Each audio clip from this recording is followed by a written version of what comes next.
Al-Quran sering digambarkan sebagai lautan tanpa dasar. Di permukaan, ia memancarkan keindahan, bahasa, dan hukum-hukum yang jelas. Tapi semakin kita menyelam, semakin kita menemukan lapisan makna yang tidak terduga. Lapisan yang hanya bisa disentuh oleh mereka yang telah diberi kunci khusus ilmu makrifat. Apakah kunci itu? Dan rahasia apa yang tersembunyi di sebalik huruf-hurufnya yang seolah-olah berbisik kepada segenap ahli hakikat? Sebelum melanjutkan, tuliskan terlebih dahulu kalimat sholawat Nabi di kolom komentar agar ruhani kita terus terhubung dengan hakikat Nur Muhammad Sallallahu Alaihi Wasallam. Insya Allah difahamkan. Aminullah.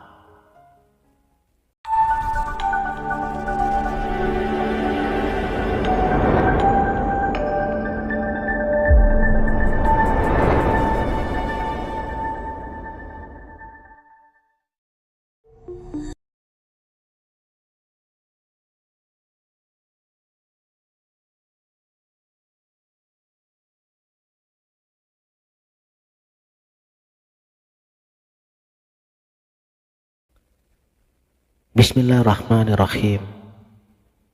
Assalamualaikum warahmatullahi wabarakatuh. Salam sang sejati. Pernahkah kita merenungkan kisah Nabi Musa dan Nabi Khidir alaihi salam di dalam surat Al-Kahfi? Yang secara zahir, cerita ini tentang seorang nabi yang belajar pada seorang guru yang berpengalaman di bidang ilmu hakikat. Yang di mata para ahli makrifat, setiap adegan adalah sandi kesadaran jiwa. Ketika Nabi Khidir alaihi salam melubangi perahu, membunuh anak kecil, atau memperbaiki tembok yang rusak, itu bukanlah sekedar ujian kesabaran. Karena setiap tindakan adalah simbol dari pemecahan ego, merusak perahu, keyakinan semu, membunuh nafsu yang merusak, dan memperbaiki tembok hati yang retak.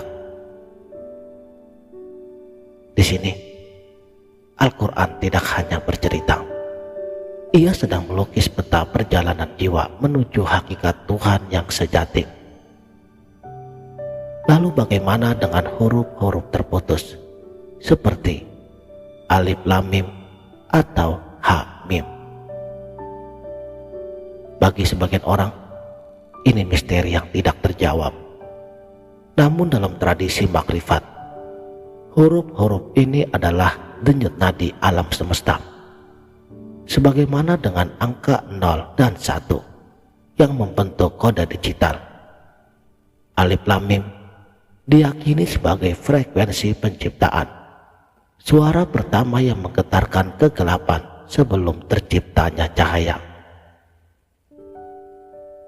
Alif lam mim, bagi sebagian orang, ia hanya rangkaian fonetik tanpa makna. Tapi di mata ahli makrifat, inilah nafas pertama kitab suci.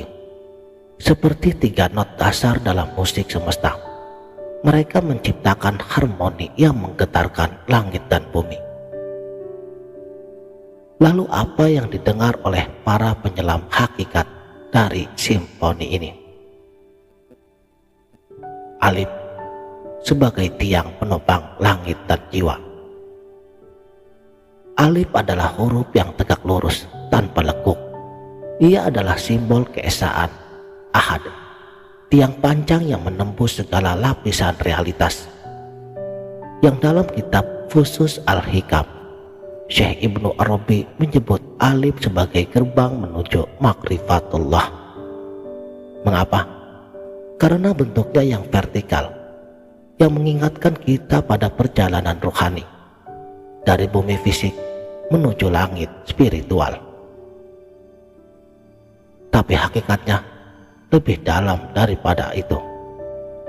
Alif adalah nafas Ar-Rahman yang pertama kali mengisi kekosongan. Sebelum ada cahaya, suara, atau waktu, yang ada hanya alif. Sebuah getaran murni yang memantik penciptaan. Ia adalah asal segala huruf, sebagaimana Tuhan adalah asal dari segala sesuatu. Lam sebagai jembatan antara yang kekal dan yang fana.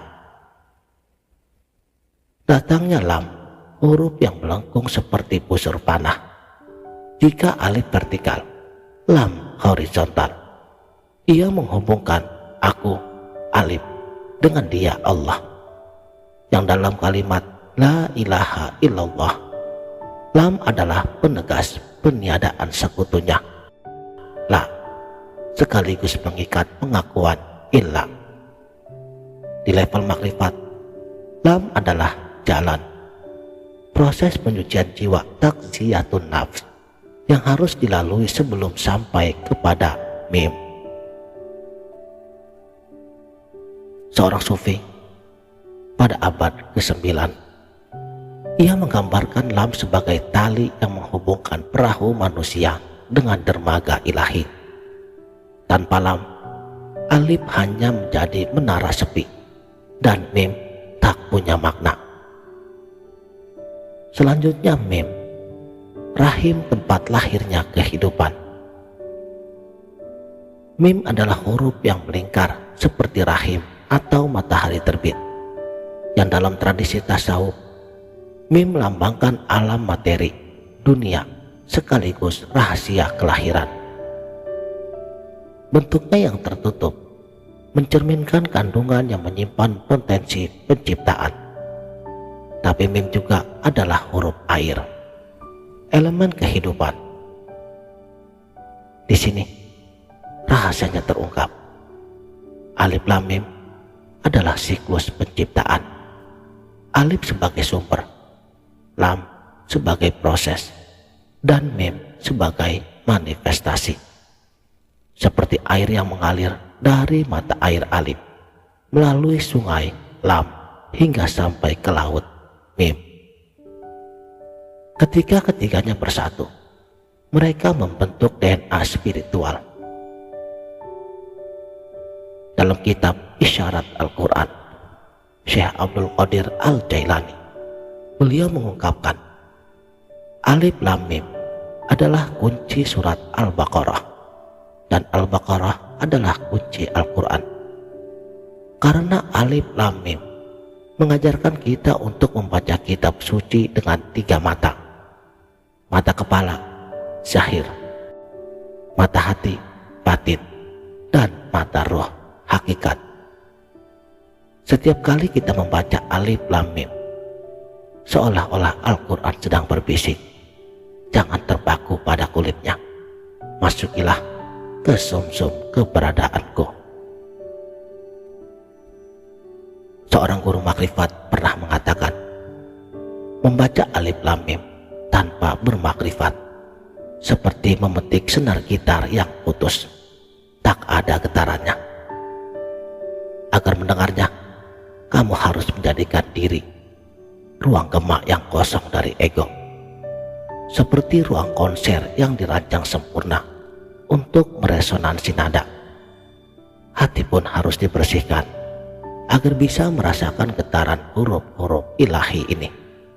Namun, bagi para arifin juga mengingatkan, huruf adalah perahu, bukan tujuan. Alif lam mim hanya alat untuk menyeberang. Jika kita terlalu sibuk mengagumi perahu, kita akan lupa untuk sampai ke seberang. Makanya, jangan sampai diskusi tentang huruf-huruf ini justru membuat kita terhipnotis oleh keindahan simbol, sementara cahaya yang mereka tunjuk tetap tak tersentuh. Saudaraku, sang sejati, seorang sufi di abad ke-12 bahkan menulis, alif adalah nafas Ar-Rahman, mim adalah gemuruh takdir, dan lam adalah jembatan antara keduanya. Ini bukan tafsir sembarangan, melainkan hasil daripada penyaksian spiritual hakiki yang hanya terbuka bagi hati yang telah disinari oleh cahayanya. Syekh Ibnu Arabi di dalam karya monumentalnya Futuhat Al-Makkiyah, kata beliau, ilmu huruf ini hanya tersingkap bagi mereka yang telah diberkahi kemampuan kasyaf, yakni penyerahan batin yang mendalam. Menurutnya, hanya para ahli hakikat yang akan mampu meresapi getaran energi ilahi yang termanifestasi di dalam alif, lam, dan mim. Sebuah pengetahuan yang tidak dapat dijangkau oleh pikiran rasional. Jadi, untuk memahami rahasia daripada huruf-huruf muqatta'ah ini bukanlah tugas yang bisa ditempuh melalui telaah linguistik biasa. Dan para guru sufi, mereka telah menekankan bahwa pencapaian hakikat memerlukan proses pencucian hati, intensivitas zikir, dan pengalaman batin yang mendalam. Yang pada prakteknya, huruf-huruf ini dianggap sebagai cadar yang harus diangkat secara bertahap, sehingga hanya mereka yang telah mengarungi lorong-lorong keheningan batin yang akan dapat menyaksikan kilasan cahaya hakiki di sebaliknya. Sebuah perjalanan mistik di mana setiap getaran huruf mengantarkan jiwa menuju makom tertinggi, mengungkap lapisan-lapisan eksistensi yang bersifat rahasia dan tidak terjamah oleh logika duniawi. Tapi hati-hati, karena ilmu makrifat bukanlah ilmu yang menolak tafsir zahir, sebab ia hadir justru mengajak kita untuk menghormati setiap lapisan-lapisan kulit. Seperti biji yang tumbuh menjadi pohon, Al-Quran punya akar, batang, dahan, dan buah. Dan ahli makrifat itu tidak mencabut akarnya. Mereka merawat pohon itu hingga berbuah kebijaksanaan. Misalnya ketika Al-Quran menyebut matahari terbit dari barat di hari kiamat, secara zahir itu peristiwa kosmik. Tapi di tingkatan makrifat, ia bisa jadi metafora untuk kebangkitan kesadaran yang akan mengubah seluruh orientasi hidup manusia. Namun ada satu hal yang tidak boleh terlupakan. Kode-kode ini bukan teka-teki untuk dipecahkan dengan akal semata. Dalam kitab-kitab klasik, para guru selalu mengingatkan, siapa yang mempelajari makna batin tanpa guru, gurunya adalah setan. Mengapa? Karena ego diri mudah tergoda untuk mengklaim penemuan yang justru menjerumuskannya. Kisah-kisah tentang orang yang tersesat karena salah memaknai ayat mutasyabihat adalah bukti. Ilmu ini membutuhkan pembimbing, bukan kecerdasan intelektual. Jadi, apakah rahasia Al-Quran hanya untuk segelintir orang? Tidak, ia untuk semua makhluk Allah, tetapi dengan tingkat kedalaman yang berbeda. Seperti samudra, ada yang hanya mencuci kaki di tepian, dan ada yang menyelam untuk mendapatkan mutiaranya. Pertanyaannya sekarang adalah, sudah sejauh manakah kita berani untuk menyelam? Atau mungkin selama ini kita hanya membaca tanpa benar-benar mendengar bisikannya di antara bait-bait suci yang tersirat di dalam Al-Quran. Jika video ini dapat menggugah hati Anda, mungkin itu adalah pertanda ada panggilan untuk melihat lebih dalam. Tapi ingat, setiap pencarian dimulai dengan niat yang tulus, bukan rasa ingin tahu yang sembrono. Jika Anda penasaran dengan kisah-kisah lain tentang rahasia makrifat, lihat juga video-video yang lain yang telah kami upload di channel Sang Sejati ini. Sampai jumpa dalam perjalanan spiritualitas berikutnya. Wabillahi taufik wal hidayah. Wassalamualaikum warahmatullahi wabarakatuh.